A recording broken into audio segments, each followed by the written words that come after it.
Bueno, vamos a hablar ahora de lo que es semiología de pulsos, en este caso pulso venoso. Esta es la segunda parte. Bien, los pulsos venosos se observan, no se palpan como los arteriales, porque recuerden que el pulso arterial es un pulso de presión, por eso es que el pulso arterial lo palpamos, mientras que el pulso venoso, por ser un pulso de volumen, lo observamos. El pulso venoso va a aportar información de todo lo que es la participación de la aurícula derecha en toda la dinámica del ciclo cardíaco. Entonces, pulso venoso lo observamos, pulso arterial lo palpamos. Las venas del cuello son la conexión directa de lo que pasa en el corazón.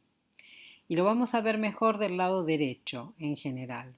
Al lado derecho recuerden que llegan las venas cavas.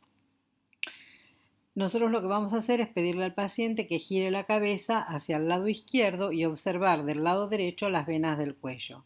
Lo que vamos a observar es el comportamiento de la yugular con el ciclo respiratorio. Lo normal es que en inspiración se colapsen las venas. Acá lo que vemos en este videito, bueno, acá se ve como imagen solamente. Ahí tenemos. Muy bien. Vamos a ver el video de cómo se ingurgita la yugular.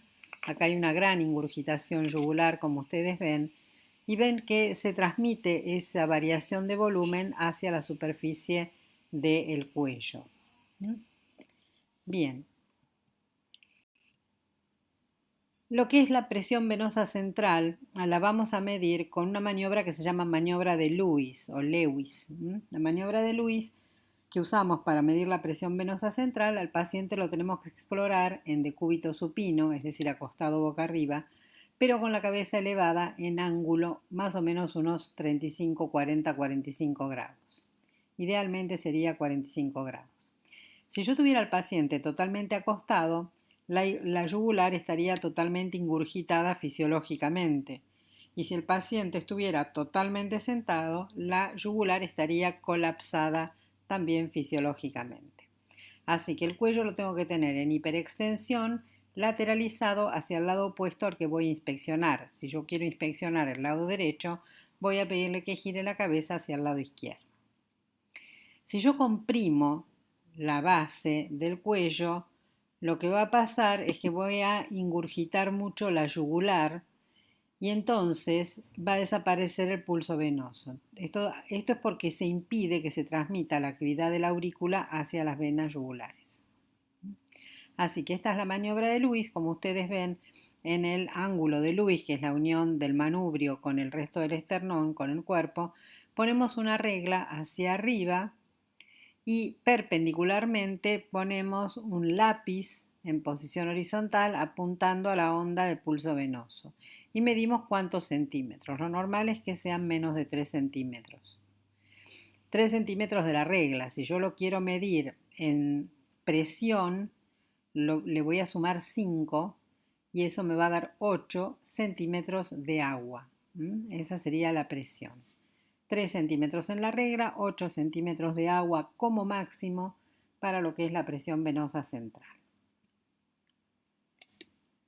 Tenemos un poquito lo que dijimos recién. Si la presión venosa central es mayor a 3 centímetros cuando la medimos con la regla, o si es mayor a 8 centímetros de agua, traducido a presiones, decimos que la presión venosa central está elevada.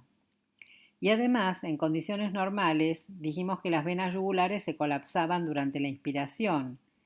Cuando esto no ocurre, cuando no colapsan en la inspiración, es porque hay una elevación paradojal de lo que es el pulso venoso o que está elevada la presión venosa central en la inspiración y hay alguna patología de base. Esto es lo que llamamos signo de Kussmaul.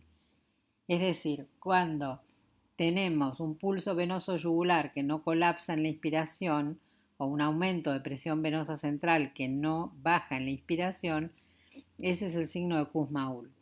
Lo vamos a ver en algunas patologías como por ejemplo la pericarditis constrictiva o el TEP, el tromboembolismo de pulmón, o el infarto de ventrículo derecho.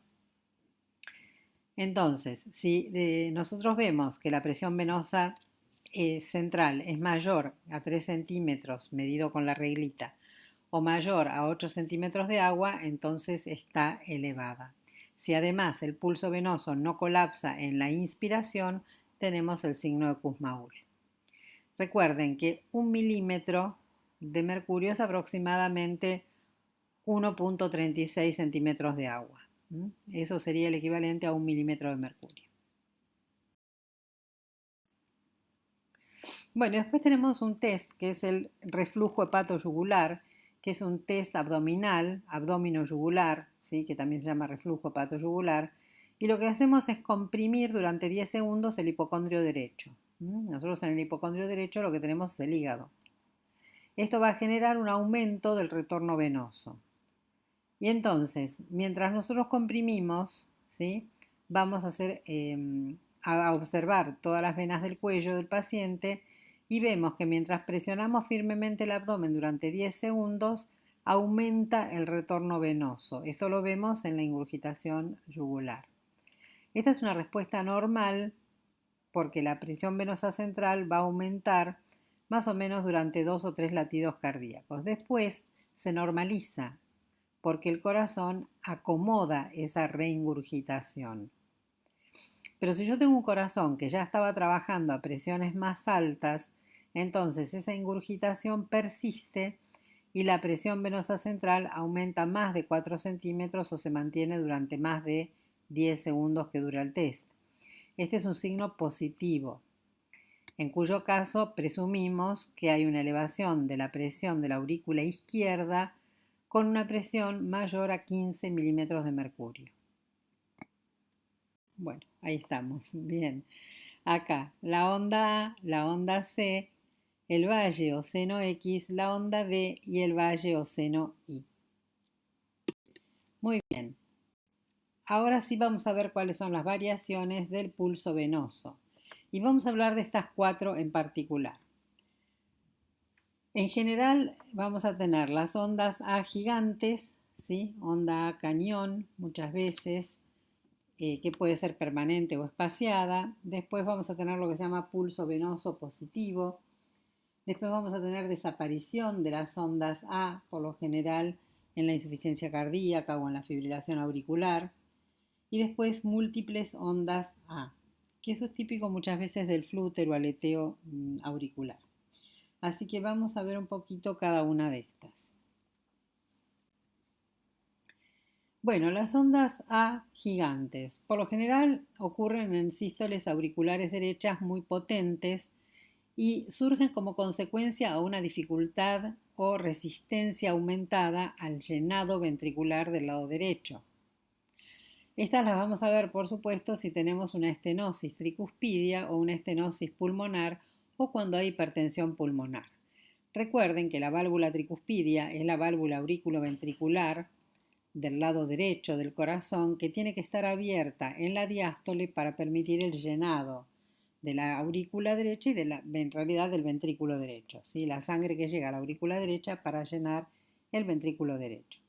Y la válvula pulmonar es la que permite que la sangre salga, ¿sí? Cuando está abierta, por supuesto, que salga del ventrículo derecho hacia la arteria pulmonar. Y a veces, si yo tengo una estenosis, es una válvula que que abre muy poco, ¿sí? La válvula que está estenosada es una válvula que no abre bien. Todo esto son causas de hipertensión pulmonar, pero yo además puedo tener una patología pulmonar, puedo tener una fibrosis quística, puedo tener cualquier otro problema que me genere hipertensión pulmonar. Así que en estos 3 casos, estas 2 valvulopatías y la hipertensión pulmonar me van a causar ondas A gigantes. Después tenemos una variante de la onda gigante que es la onda A cañón. Esta se origina cuando coincide la contracción de la aurícula con la contracción del ventrículo. Lo que puede pasar es que la aurícula derecha se contraiga sobre una válvula que está cerrada, porque el ventrículo también está en sístole, y hace una onda sistólica grande, abrupta y palpable. A su vez, las ondas A vamos a ver que pueden ser permanentes o espaciadas. La onda cañón A, la A cañón permanente, la vamos a ver en algunas patologías como la taquicardia paroxística ventricular por sistema de reentrada de la válvula auriculoventricular, donde la sístole auricular ocurre casi simultáneamente con la ventricular. Y en otra taquicardia que se llama ritmo de la unión AB o taquicardia de la unión auriculoventricular, donde también hay una coincidencia entre la sístole auricular y la sístole ventricular, pero tiene menor frecuencia que la taquicardia paroxística ventricular. Bien, nos quedó con el ritmo sinusal. Bueno, en el caso de que tenga el ritmo sinusal, nosotros vamos a ver que esto también se llama pulso regurgitante gemelo o positivo. Y lo que vamos a palpar acá son dos ondas, tanto en la yugular como en el hígado. La primera onda es gigante y es sistólica, y luego viene la segunda onda, que también es una onda que puede ser sistólica o regurgitante, y ahí vemos el doble pulso. Bueno, vamos a ver un poquito ahora lo que es la desaparición, sí, de las ondas A. Desaparecen en dos arritmias importantes, la fibrilación auricular y el flúter o aleteo auricular. La diferencia está en que la fibrilación auricular es irregular y el flúter es regular. Todo esto puede ser en ausencia o en presencia de insuficiencia cardíaca. Entonces, en ausencia de insuficiencia cardíaca, la ingurgitación yugular es mínima o no existe. Hay ondas D de distinta morfología, según la pausa diastólica previa que tengan, y el colapso sistólico X en el seno o en el valle X se mantiene. Cuando tengo insuficiencia cardíaca, si yo tengo un paciente que sufre insuficiencia cardíaca, ahí también lo llamamos pulso venoso de éstasis o diastólico negativo. Lo que vamos a tener es una gran ingurgitación yugular permanente. No vamos a ver el colapso sistólico del valle o seno X y va a haber un colapso del valle o seno Y incompleto durante la diástole. Y múltiples ondas A, es otra variación del pulso venoso, lo vamos a ver por lo general típicamente en el flúter o aleteo auricular. Recuerden que el flúter o aleteo auricular, las aurículas se están contrayendo a una velocidad aproximada de 300 latidos por minuto y es regular, es un tipo de arritmia regular. Acá hay una sucesión continua de ondas A que aparecen con una frecuencia que por lo general es muy difícil de contar, que son de 300 latidos por minuto, y puede haber ondas A cañón sobrecargadas. Se pueden ver las ondas C y las ondas B junto a los dos colapsos venosos de los valles X e Y esto va a ser con una frecuencia menor, más o menos 150 minutos. 150 latidos por minuto. Recuerden una cosita más, y es que cuando uno inspira, en la inspiración, sobre todo en la inspiración profunda, si yo tengo una valvulopatía, el soplo de la valvulopatía lo voy a oír más fuerte en la inspiración. Esto se llama maniobra de Rivero-Carvalho positiva. Y por otro lado, al inspirar profundamente, nosotros estamos generando una presión negativa en el tórax. Y esto aumenta todo el retorno venoso al corazón por las venas cavas, y por eso nosotros tenemos el colapso, ¿sí?, de la yugular, del pulso venoso. Bueno, muchas gracias y nos vemos en el siguiente video. Hasta luego.